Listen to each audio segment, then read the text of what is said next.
자, 이제 마태복음 14장부터는 주님의 사역을 전반기와 후반기로 나눈다면 이제 후반기의 사역이 시작되는 현장이 바로 이 마태복음 14장부터다라고 볼 수 있을 것 같아요. 자, 이 마태복음에는 기록되어져 있지는 않지만 주님이 전반기 사역을 마치시고는 한 가지 대대적인 이벤트 하나를 하세요. 그게 뭐냐면 마가복음과 누가복음에 기록되어져 있는 사건인데 바로 주님께서 둘씩 짝을 지고 누가복음에서는 그것을 70인 전도대라고도 하죠. 주님께서 사람을 파송하시고 그죠. 마가복음에서도 주님께서는 전반기 사역을 마치시고는 아주 대대적으로 당신의 제자들을 이스라엘 이제 갈릴리 중심이던 사역에서 이스라엘 전역으로 우리 주님께서는 사람을 파송하시는 것으로 사실은 전반기 사역이 마무리된다고 볼 수 있습니다. 자, 우리 주님께서 전반기 사역을 하시면서 하셨던 주된 사역이 뭐였을 것 같습니까, 여러분? 이렇게 뭐였어요? 아마 사복음서를 우리가 물리적으로 전부 다 나눌 수는 없겠습니다만 사복음서의 많은 부분이 우리 주님께서 사람을 부르시고, 그렇죠? 사람을 부르시고 제자들을 부르셔서 그들을 가르치시고 그들을 사람으로 또 평신도로 세워가시는 사역을 주님께서 그의 주된 사역으로 힘쓰셨다는 것을 알 수 있어요. 굉장히 중요해요. 우리 주님은 군중을 향하여서, 무리를 향하여서, 또 대다수를 향하여서 설교의 사역도 주님께서 힘있게 감당을 하셨고, 또 고치시는 사역도 사람들 앞에서, 공중 앞에서 보여주셨으나 아마 모르긴 몰라도 마태, 마가, 누가, 요한 속에 특별히 요한복음은 더합니다. 요한복음의 거의 한 반 정도는 주님의 설교 원고가 기록되어, 반까지는 안 돼도 한 3분의 1은 됩니다. 주님의 설교 원고가 기록되어져 있는데 그것은 전부 다 그 12 제자들을 위한 설교 원고였던 것을 우리가 확인할 수 있어요. 그럴 정도로 사실은 주님께서 전반기 사역의 중간에 12 제자를 완성시키시고는 그들과 1년 가까이 또 1년 남짓을 동고동락을 하시다가 드디어 이스라엘 아주 그 전역과 각지로 우리 주님께서는 둘씩 셋씩 짝지어서 그 사람들을 전파하시고 이제 파송하셨다는 거예요. 여러분, 역시 주님의 꿈은요, 어디에 있어요? 어디에 있습니까? 사람에 있어요. 주님의 소망은 참, 이게 한국말 중에 안 좋은 말 중에 하나가 뭐냐면 머리 검은 짐승 키우는 거 아니라는 말은 굉장히 좀 모욕적이잖아요. 그죠? 물론 사람에게 실망이 되고 상처도 받고 부대껴 살아가면서 서로의 부족함을 발견하면서 솔직히 나도 부족한데 이 사람도 부족하고 그렇게 부대껴 살아가다가 머리 검은 짐승 키우는 게 아니라는 말은 참 우리말 속에서는 사실은 이제 사라져야 될 말 중에 하나라고 생각이 되어집니다. 그 마음은 이해가 되겠으나, 근데 놀랍게도 우리 주님의 꿈은 어디에 있었습니까? 우리 주님의 꿈은 어디예요? 사람에 있었어요. 여러분, 교회가 뭐예요? 교회가 뭐 하는 것입니까? 오해하지 말고 들으세요. 우리 지난주 바자회 열심히 하신 분에게 제가 오해하지 말고 들으세요. 교회는 일하는 곳이 아니에요. 교회를 한마디로 정의한다면 뭡니까? 에클레시아. 무엇으로부터 부름받은 자들의 모임이라고 하는 뜻이에요. 조금 좁게는 한 사람 한 사람이 전부 다 교회요. 그리고 성도들의 그 회집과 그 모임 자체를 교회라고 하지, 교회가 하고 있는 그 일이나 사역이나 게다가 이 벽돌로 되어져 있는 이 건물은 더더욱 교회가 아니고 오직 교회는 주님의 사람들을 교회라고 부른단 말이에요. 그래서 우리 주님도 그 꿈을 어디에다 두셨어요? 사람에게 두셨어요. 근데 여러분, 그 제자들의 면면을 우리가 봐서는 알고 있겠지만 그들이 완벽하던가요? 그렇지 않아요. 그렇죠? 베드로도 초기로부터 굉장히 부족을 했고 주님의 그 겟세마네 동산의 그 십자가의 사건에서조차도 주님의 뜻을 다 알지 못할 정도로 그들은 굉장히 부족했음에도 불구하고 우리 주님은 끊임없이 그 사람들에게로 뭡니까, 여러분? 사람들이 자신의 소망을 두셨단 말이에요. 그래서 결국 교회가 건강해지는 굉장히 중요한 것은 사람을 세우고 제자 훈련을 하고 예수님 닮은 모습으로 세워가는 그 사람에게 소망이 있다는 사실을 우리 부인할 수 없단 말이에요. 그래서 저도 여기 첫 번째로 훈련으로 평신도 지도자를 세우는 공동체를 꿈꾼다는 것이 단순히 저 개인의 비전이 아니라 이미 성경에서 말하고 있는 주님의 그 사람을 향한 비전, 그 사람이 변화되어지고 그 개인이 말씀을 열고 읽고 기도할 때마다 하늘의 은혜를 맛보고 주님의 마음을 닮아가고 천국의 소망으로 이 악하고 음란한 세대 가운데 정말 빛과 같이 살아내는 모습들의 그 사람들 한 사람 한 사람 세워지는 것이 정말 주님의 꿈이다라고 하는 것이에요. 그러면서 우리 주님은 그 연약한 자들을 데리고 전반기 내내 제자 훈련을 하고 여전히 그들은 부족하지만 전반기 훈련이 1년 남짓돼서 끝날 때쯤 해가지고 주님께서는 마가복음과 누가복음에 의하면 전역으로 이스라엘 갈릴리 중심이던 사역을 이제 후반기에 이스라엘 전역으로 좀 퍼뜨리시기 위하여서 둘씩 셋씩 짝지어서 주님께서는 사역을 보내셨다는 거예요. 자, 그러면 예를 들어 볼게요. 제가 우리 성도님들을 수십 명을 모아가지고 이 성북구를 섬기자고 해서 둘씩 셋씩 이제 몇십 명을 모아가지고 전부 다 이렇게 선교사로 파송을 해서 우리 3일 뒤에 다시 예배당에서 만납시다 하고 3일 뒤에 만났어요. 사역을 마치고는. 그럼 당연히 뭘 해야 될까요, 여러분? 뭘 해야 될까요? 그 3일 동안, 4일 동안, 석 달 동안 뭘 했는지 선교 보고 사역 보고를 하는 것이 자연스러운 과정 아니겠습니까? 자, 그런데 오늘 후반기가 그렇게 전반기로 파송을 마치고 후반기가 시작되어지면서 제자들과 함께 다시 한번 그 사역에 이제 고삐를 당기려고 하고 있던 이 차에 좀 선교가 이렇게 성공했습니다. 사역이 왕성하게 됐습니다. 이제 우리에게 소망이 있습니다. 잘 될 겁니다. 라고 하는 사역 보고를 할 아주 이 적절하고 굉장히 귀한 이 시점에 바로 오늘 본문이 기록되어져 있는 거예요. 오늘 본문이. 그렇죠? 뭔가 갑자기 내용이 뚝 끊긴 듯한 내용이 들고 마치 우리 주님이 의도적으로 마치 이 마태복음이 우리에게 의도적으로 막 냉수를 한번 쫙 붓는 듯한 갑작스러운 이야기 하나가 쑥 삽입되어져서 지금 들려지고 있단 말이에요. 자, 오늘 이야기에 등장하고 있는 인물이 누굽니까? 바로 세례 요한에 관한 이야기가 갑자기 등장하고 있습니다. 지금까지 세례 요한에 관한 이야기는 마태복음 초두에 그의 왕성했던 몇 가지 설교 사역이 등장했을 뿐이지 간간히 세례 요한의 제자들과 예수님의 제자들 사이에서 금식 논쟁, 안식일 논쟁들이 등이 있어서 세례 요한이 등장했다는 잠시 잠깐의 기사가 있었을 뿐이지 어느 순간에선가 세례 요한은 어떻게 된 겁니까? 오늘 제 설교의 제목과도 같이 작아지고 희미해지다가 어느 순간에 사라지고 말았었습니다. 근데 이 결정적인 후반기 사역을 시작하고 있던 이 즈음에 마태는 굉장히 의도적으로 여기 세례 요한의 한 기사를 여기다 싣고 있는데 게다가 내용조차도 굉장히 긍정적이지가 않아요. 그 정도일 뿐만이 아니라 사실상 세례 요한의 굉장히 비극적인 죽음에 관한 이야기를 그려내고 있습니다. 그의 죽음이 너무 어처구니 없어요. 너무 어처구니 없습니다. 술 취해서 딸에게 춤추다가 내가 너에게 원하는 것을 다 해줄게. 그러면 레고 달라고 할 줄 알았더니 세례 요한의 목을 요구했단 말이에요. 그리고는 결국은 어떻게 한 겁니까? 칼로 내리쳐서 세례 요한의 목이 잘라져서 쟁반에 담겨져서 헤로디아 앞으로 다가왔었던 매우 비극적인 죽음에 관한 이야기. 아니, 비극적인 죽음 그 이면에 너무 어처구니 없는 죽음, 너무 황당스러운 갑작스러운 죽음에 관한 이야기가 마치 주님이 선교사들을 전부 다 파송을 해놓고 선교복을 받아야 될 이때 이야기가 뚝 끊겨요.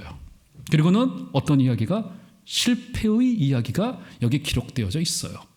자, 그러면 도대체 주님은 중반기 이후의 사역을 어느 방향으로 이끌어 가시려고 도대체 이 이야기를 마태가 여기에 기록을 해놓고 있는 것일까? 자, 한번 이런 의문들을 가지면서 오늘 이야기 속으로 한번 들어가 보도록 하겠습니다. 자, 본문 1절 보시죠. 1절 제가 읽어드릴게요. 그때 누구요? 분봉왕 헤롯이 예수의 소문을 듣고, 자, 이 한 절 속에서도 여러 가지의 정보들이 좀 기록되어져 있습니다. 자, 그때가 어떤 때입니까? 주님의 사역이 전만기를 지나서 왕성하게 일어나고 있을 바로 그때, 여기 헤롯이라고 불렸던 인물이 어떤 왕이었다고 불리고 있어요? 여기 바로 분봉왕 헤롯이었다고 불리고 있습니다.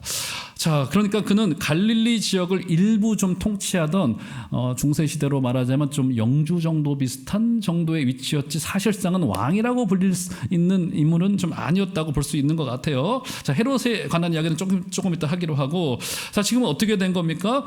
이 헤롯이 예수님의 소문을 들은 거예요. 아마 이스라엘 전역으로 파송받았던 제자들이 이스라엘 곳곳에 가서 복음을 전하는데 기적도 일어나게 되어지고 막 말씀으로 돌아오는 역사도 일어나게 되어지고 막 어마어마한 흥황한 부흥의 역사가 일어났던 것 같아요. 그래서 이스라엘을 로마로부터 위임받았던 헤롯이 위협을 느껴요.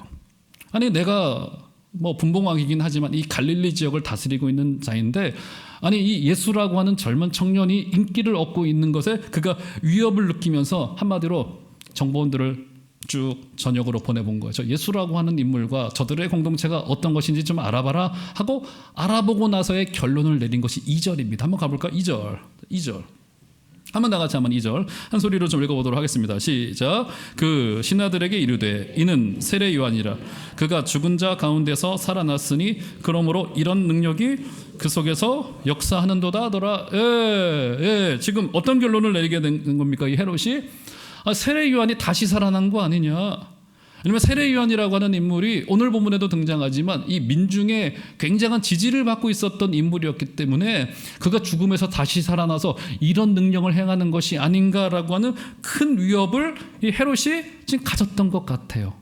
자, 그런데 여기 잠시 멈추어서 만약에 마태복음을 처음 읽는 독자라고 한다면 좀 놀랄 거예요. 무슨 말이야? 세례 요한이 죽었다고? 이미 세례 요한은 이 본문을 읽을 때는 이미 죽었어요. 과거의 일을 회상하여 지금 기사를 기록해 놓은 거예요. 그러니까 주님의 사역이 진행되고 있었던 전반기에 세례 요한이 옥에 갇혔고 옥에 갇히다가 어처구니 없는 죽음을 당했다. 그러니까 죽은 자 가운데 세례 요한이 일어나서 이 예수처럼 활동하고 있는 것이다. 헤롯이 그렇게 착각할 정도의 이야기인 건데 여기서 중요한 점이 뭐예요? 세례 요한이 이미 죽은 거예요. 이미 사형당했어요. 이미 순교했어요. 이게 도대체 어떻게 된 일이냐는 거예요. 그렇죠? 예수님에게 세례를 베푼 이후로 그는 이미 거의 사라져 있었고 투옥이 됐고 투옥이 되는 과정 속에서 그는 어처구니 죽음을 이미 과거에 당했던 것을 지금 회상하여 지금 이 시점에 지금 떠올리고 있는 거란 말이에요. 자, 그러면 오늘 본문의 내용을 조금 더 구조적으로 알기 위해서는 여기 등장하고 있는 이 헤롯이 누구냐를 좀 알 필요가 있을 것 같아요. 자, 이 헤롯 가문, 특별히 이 예수님 출생 당시에 유아 살해를 명령했던 헤롯은 헤롯 대왕이라고 불렸던 인물이고 오늘 본문의 헤롯과는 다른 인물입니다. 신약 성경학자들은 추정하기를 성경 속에서 신약 성경 속에서 헤롯이라고 하는 그 이름으로 헤롯이라고 하는 이름을 좀 우리가 가볍게 생각을 하면 한마디로 김씨, 박씨 이렇게 볼 수 있을 것 같아요. 이 헤롯 가문에서 등장하는 헤롯이 최소한 4명 이상의 다른 헤롯이 등장할 것으로 추정을 합니다. 자, 그래서 저도 복잡해가지고 한번 누가 정리를 해놓은 것을 한번 이렇게 찾아봤어요. 이렇게 표를 해가지고 이게 그림을 헤롯의 가계도를 쭉 그린 것을 찾아봤는데 여기 올려드릴 필요가 없이 헤롯의 가계도가 너무너무 복잡해요.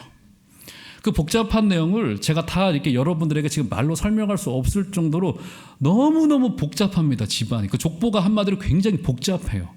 제가 그럼 여러분들에게 여쭤볼게요. 그 가계도가 이렇게 복잡하다는 것은 그 집안이 어떤 집안이라는 겁니까? 그죠. 딱 제 말하고 제가 그대로 원고에 써왔는데 콩가루 집안이에요. 콩가루 집안이에요. 그죠? 여기 등장하고 있는 이 헤롯은 헤롯 안티파스라고 하는 인물인데요. 이 인물도 그랬고 헤롯 대왕도 그랬고, 그렇죠? 이 사람은 이제 분봉왕, 갈릴리 지역과 나사렛 지역을 다스리던 분봉왕이었었는데 이 사람의 집안은 완전히 콩가루 집안이었고요. 그리고 역사의 기록을 보면 그는 굉장히 거의 사이코에 가까웠어요. 굉장히 좀 아주 무서운 인물이기도 했고요. 그렇죠? 자, 오늘 그 일부가 여기 기록되어져 있는데, 자, 이 사람에게 이제 일이 한 가지가 벌어집니다. 자, 이 사람에게 동생이 한 명 있었다고 성경이 기록하고 있죠. 분명히. 자, 3절 볼까요? 3절. 어떻게 말합니까? 전에 헤롯이 그 동생의 이름이 뭡니까? 빌립이라고 하는 인물이에요. 자, 오늘 본문에 기록되어져 있지는 않지만 동생이라고 하지만 이복 동생이에요. 이미 콩가루 집안이에요. 자, 이복 동생이었던 이 빌립이라는 자가 있었습니다. 자, 그런데 어느 날 이 빌립이 결혼을 해요. 결혼을 해서 헤롯의 입장에선 제수 씨를 데리고 온 거예요. 봤더니 그 아내가 인물이 좋아요. 인물이 좋아 보이는 거예요. 그리고는 헤롯이 자기 아내의 얼굴을 쳐다보니까 만족이 되질 않는 거예요. 실제로 역사에 기록되어져 있는 건데, 그래서 이 헤롯 안티파스가 자신의 부인을 내쫓습니다. 내쫓아요. 그리고 자기의 본처를 내쫓고 왕의 권력에 기대어서 자기의 동생 빌립을 정치적으로 매장시키고 그 아내의 그 제수죠. 그 아내를 빼앗습니다. 그 아내의 이름이 뭐예요? 헤로디아예요. 헤로디아가 굉장히 피해자일 것 같죠? 근데 헤로디아가 오히려 어떻게 합니까? 더 좋아해요. 나는 드디어 이제 권력의 자리로 올라갈 수 있구나. 구약 성경에 이세벨이 있다고 한다면 신약 성경에 가장 악한 여인으로 이 헤로디아가 등장합니다. 굉장히 잔인하고 세례 요한을 향한 그 분노와 증오가 아주 폭발하여서 뭐 주체하지 못하는 그 분노의 기관차와 같이 막 질주하는 모습을 오늘 부분에서 등장할 수 있는데, 자, 이야기가 이렇게 전개됩니다. 한번 볼까요? 다시 보시면 3절. 전에 헤롯이 그 동생 빌립의 아내 헤로디아의 일로 요한을 잡아 결박하여 옥에 가두었으니 이는 요한이 헤롯에게 말하되 당신이 그 여자를 차지한 것이 옳지 않다 하였음이라. 헤롯이 요한을 죽이려 하되 무리가 그를 선지자로 여김으로 그들을 두려워하더니. 이 헤롯의 굉장히 복잡스럽고 다양한 방면이 지금 여기 입체적인 모습에 등장을 하는 거예요. 세례 요한은 어느 정도 인정을 하고 있었습니다. 그러니까 민중의 지도자였기 때문에 그는 이스라엘 백성들의 지지를 얻어야 됐을 정치적인 입장이 있었기 때문에 지금 어떻게 된 겁니까? 세례 요한을 함부로 하지 못하고 있던 그 차에 지금 어떻게 된 거예요? 제수를 데려다가 자기의 아내를 삼은 것에 대하여서 세례 요한이 들고 일어선 거예요. 각하, 이건 아닙니다. 지금 민중들이 난리가 났습니다. 좋지 않아요. 이렇게 아내를 차지한 것은 이거는 옳지 않은 도덕적인 행위입니다. 정치적으로도 당신의 그 속내가 있는 거 아닙니까? 당신의 권력을 잘못 사용한 겁니다. 라고 그를 꾸짖었어요. 이 일에 누가 분노해요? 오히려 헤롯은 덜 했는데 헤로디아가 분노하기 시작을 합니다. 헤로디아. 자기도 남편을 버리고 빌립을 버리고 헤롯에게 가고 싶었어요. 자기도 정력적인 선택을 해가지고 왔는데 어디 이상한 옷을 입고 다니는 허름하게 생긴 자가 설교자랍시고 이상한 이야기를 꾸짖는데 기분이 나쁜 거예요. 나쁜 겁니다. 그래서 그때로부터 눈에 가시였던 세례 요한을 향한 그 분노와 증오가 굉장히 증폭되기 시작을 합니다. 그죠? 언젠가는 내가 이를 죽여야 되겠다라고 하는 마음을 품었던 것 같아요. 헤롯은 어땠어요?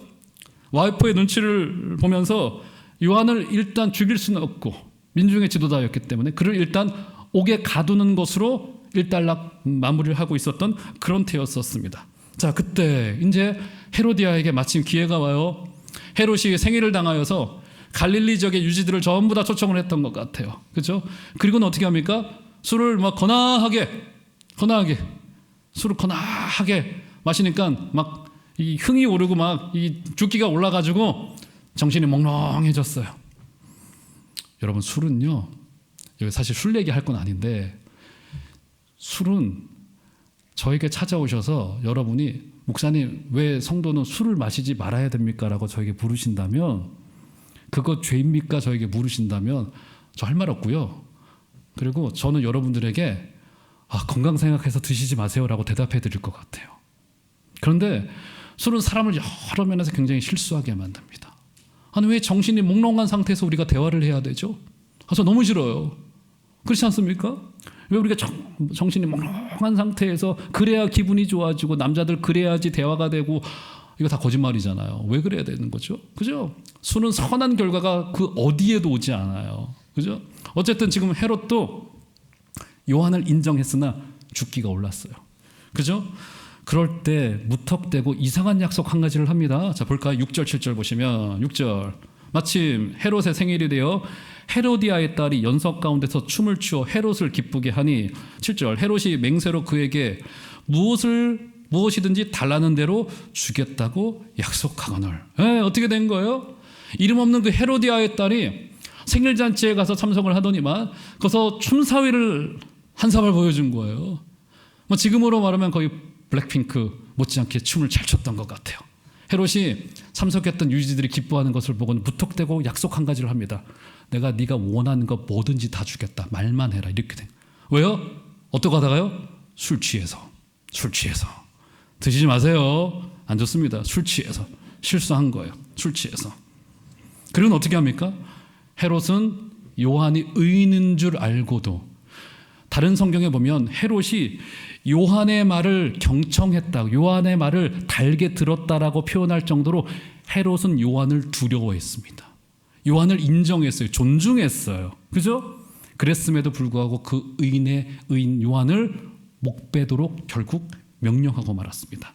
자, 오늘 말씀의 결론으로 가기 전에 중간 결론을 내려보도록 하겠습니다. 우리는 이 복잡한 헤롯의 가계와 이 복잡한 사건에서 우리는 인간의 그 아주 부족한 연약함과 그 추악한 그 죄성을 좀 보게 되어져요. 지금 헤로디아는 어떻습니까?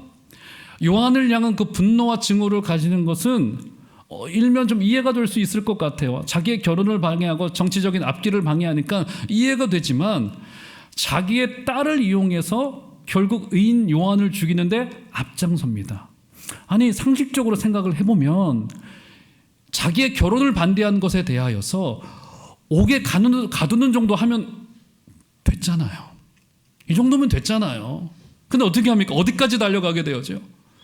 분노와 증오와 미움과, 그죠? 이 안에 있는 이 인간의 죄성은 멈추질 못해요.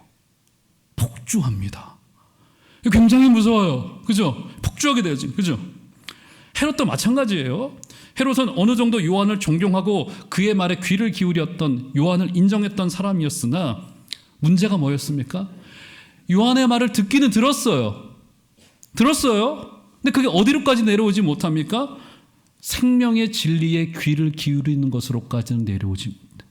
전혀 변화가, 요한의 말을 듣긴 들었으나 전혀 변화가 있지 않았었습니다. 결국 그는 제3자가 볼 때는 아내에게 휘둘려서 정말 어처구니 없는 몇 가지의 결정을 하기에 이르릅니다. 요한을 옥에 가둔 것도 어처구니 없는 일이고, 분명히 본인들이 잘못을 했는데, 그죠? 그건 그럴 수 있다고 치더라도, 그죠? 그 뒤에는 헤롯은 사람들 앞에서 술에 취해서 허풍에 가까운 약속을, 거의 이제 허세죠. 허세, 허풍. 어떤 약속을 합니까? 무엇이든지 원하는 대로 다 주겠다. 마가복음과 누가복음의 기록에 의하면 나라의 절반이라도 주겠다는 약속을 하면, 아니, 본인이 지금 갈릴리의 분봉왕이에요. 본인이 지금 일부의 지역만 다스리고 있는데 나라의 절반이라도 주겠대요. 이건 거의 허풍에 가깝습니다. 허세에 가까워요. 그죠?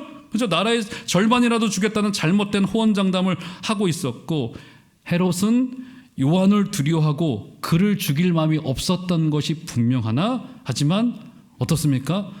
본질적으로 그 내면에서 그 죄를 뿌리칠 힘이 그에게 남아있질 않았어요. 그래서 끝내 악한 헤로디아와 그의 딸의 계략에 휘말려서 결국 의인을 죽음으로 내모는데 앞장서는 인물이 헤롯이 되고 말았다는 거예요. 여러분, 이것은요 헤롯만의 이야기가 아닙니다.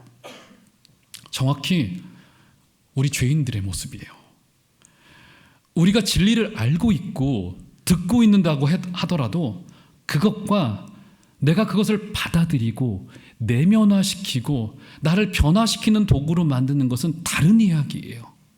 그 말씀을 우리 성경을 다 존중합니다. 여기 앉아있는 우리 100여 명 우리 성도님들에게 성경을 존중하시냐고 물어보면 다 존중한다고 말씀하실 거예요. 말씀을 듣고 계십니까? 라고 물어보시면 네, 제가 그래도 주일마다 예배 참석하고 있고요, 잘 듣고 있습니다 라고 다 고백하실 거예요. 그런데 그것과 하나님의 말씀이 우리의 내면으로 찾아 들어와서 우리의 인생 속에 지진을 일으키고 우리를 변화시키고 우리를 주님 닮은 사람으로 만드는 일은 다른 일인 것 같아요. 오늘 헤롯은 하나님의 말씀이 내면화되지 않다 보니까 전혀 변화되어져 있지 못했고, 헤로디아의 분노와 증오와 그 잘못된 집념과 기울어진 가치관을 제어하지 못하는, 그래서 어떻게 되는 겁니까? 분노와 증오가 결국 마치 뛰어다니는 말처럼 결국은 사람을 죽이는 일로까지 가고 말았다는 거예요. 인간의 내면으로는 절대로 열매 맺지 못합니다. 분노와 증오가 있고 잘못된 가치관이 있을 때 그것을 다스려낼 힘이 근본적으로 사랑하는 귀한 성도 여러분, 우리에게 있지 않습니다. 그러면 담임 목사의 역할이 우리가 얼마나 못났느냐를 말하는 게 아니죠. 무엇이 중요한 거예요? 우리의 연약함을 느낄 때, 우리 안에 있는 지금도 여전히 남아있는 그 죄성을 느낄 때 우리는 뭘 바라보게 되어지는 거예요? 외부로부터 오는 은혜. 그분이 누구십니까? 우리 주님 예수 그리스도인 거예요. 아무리 설교 시간에 사람이 얼마나 못났는지에 대해서 이야기해봐야, 얼마나 잘하자고 이야기해봐야 사람 변화되지 않습니다. 뭘 이야기하는 거예요? 지금도 살아계시고 우리에게 다가오기를 원하시고 우리의 인생 깊숙한 곳으로 내려와서 우리와 교제하기를 원하시는 우리 주님을 붙드시고 외부로부터 오는 은혜, 우리를 바꿀 유일한 힘이 되시고 인격이신 예수 그리스도를 저와 여러분들의 인생 속으로 받아들이게 되시는 여러분들 되시기를 주의 이름으로 축원드립니다. 아마도 이 시간에 우리 주님께서 이렇게 하실지도 모를 것 같아요. 이렇게 우리 영혼의 문을 두드려요. 다시 말씀드립니다. 헤롯도 세례 요한의 말을 들었어요. 경청했어요. 심지어 존중했어요. 그런데 변화되지 않습니다. 중요한 것은 마음 문을 열어젖히고 주님, 제 안으로 찾아 들어와 주십시오. 제가 당신 때문에 변화되겠습니다. 당신께로 더 가까이 가겠습니다. 라고 하는 귀한 마음을 가지시고 이 예배를 통하여서 여러분의 경건의 훈련을 통하여서 우리 주님과 만나게 되시는 복되고 놀라운 기적이 있게 되기를 주의 이름으로 축원드립니다. 오직 은혜만을 바라보시기를 주의 이름으로 축원드립니다. 결국 말씀의 결론으로 가보시죠. 결국 요한은 어떻게 되었습니까?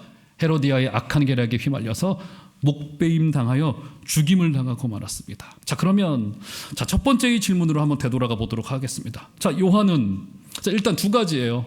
첫 번째, 세례 요한의 입장에서 너무 어처구니 없어요.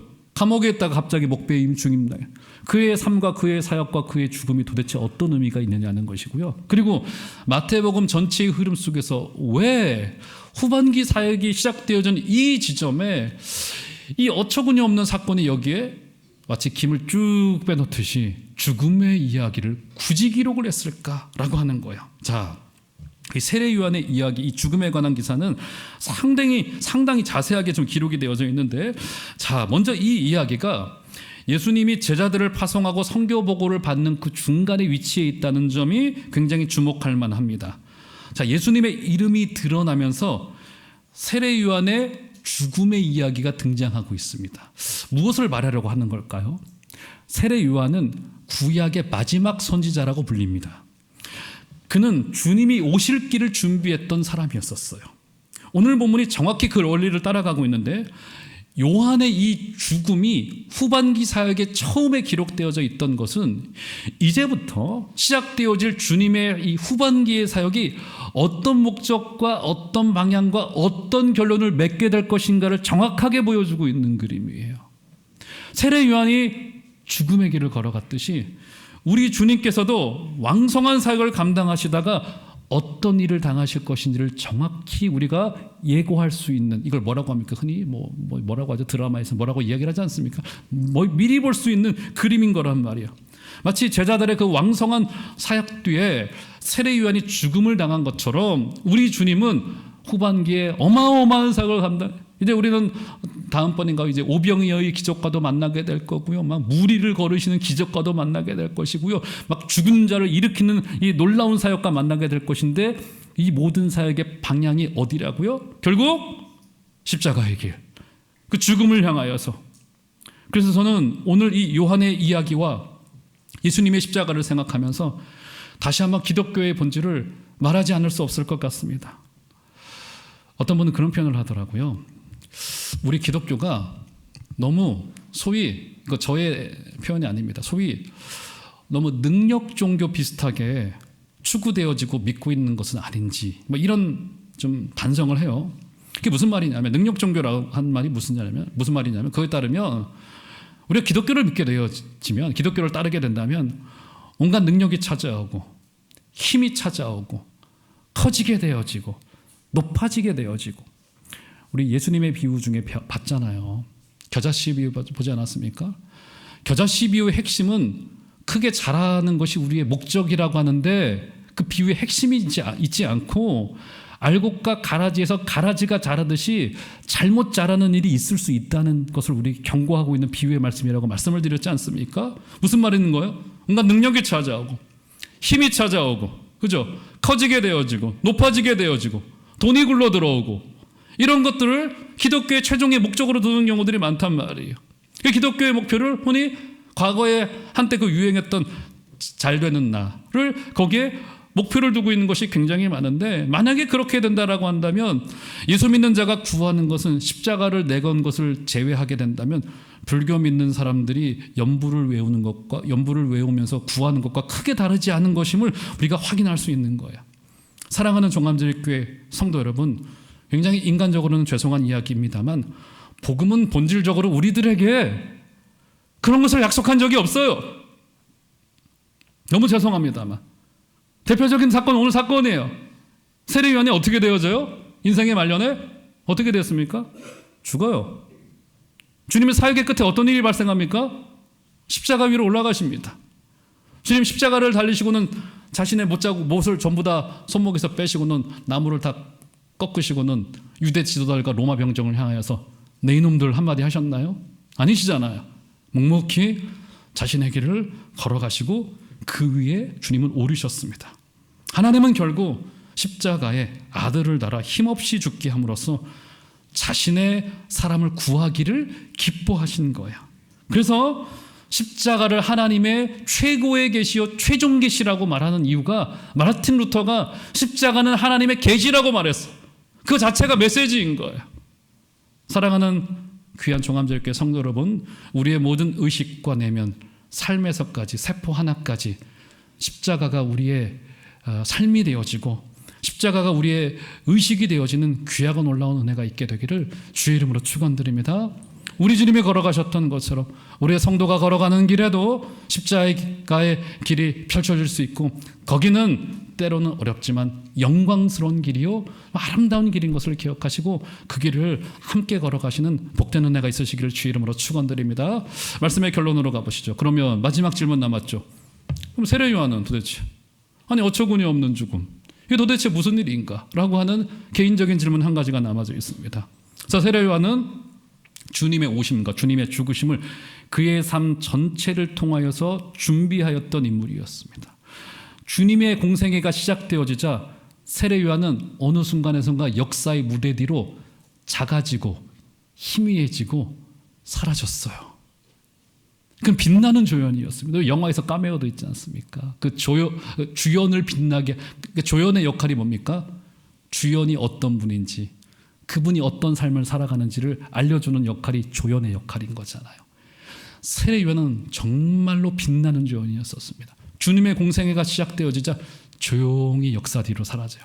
작아지고 희미해지고 사라지는 사람들이. 아마 직분자들, 오늘 우리가 공동회의를 통하여서 세우게 될 직분자들도 아마 저 모습을 닮아가야 될지 모르겠습니다. 누룩과도 같은 은밀한 우리의 섬김을 통하여서 우리 주님이 드러나게 되어지고 저 보좌에 계신 우리의 영광 받으실 어린 양이 되시고 우리를 위하여 목숨을 아까워하지 아니하시고 자신의 모든 것을 다 들이신 우리 주님이 우리에게 얼마나 귀하신지를 직분자들은 온 삶을 통하여서 우리의 때로는 은밀한 섬김을 통하여서 앞장선 섬김을 통하여서 우리의 모든 헌신을 통하여서 그분을 드러내는 역할로 우리가 부름받고 있다는 사실을 꼭 기억하시고 사랑하는 귀한 성도 여러분, 작아지고 희미해지고 사라지는 훈련을 통하여서 주님 그렇습니다. 제가 조금 주님의 마음을 이해할 수 있을 것 같습니다. 라고 하는 귀한 고백이 이번 한 주간에도 넘쳐나게 되기를 주의 이름으로 축원드립니다.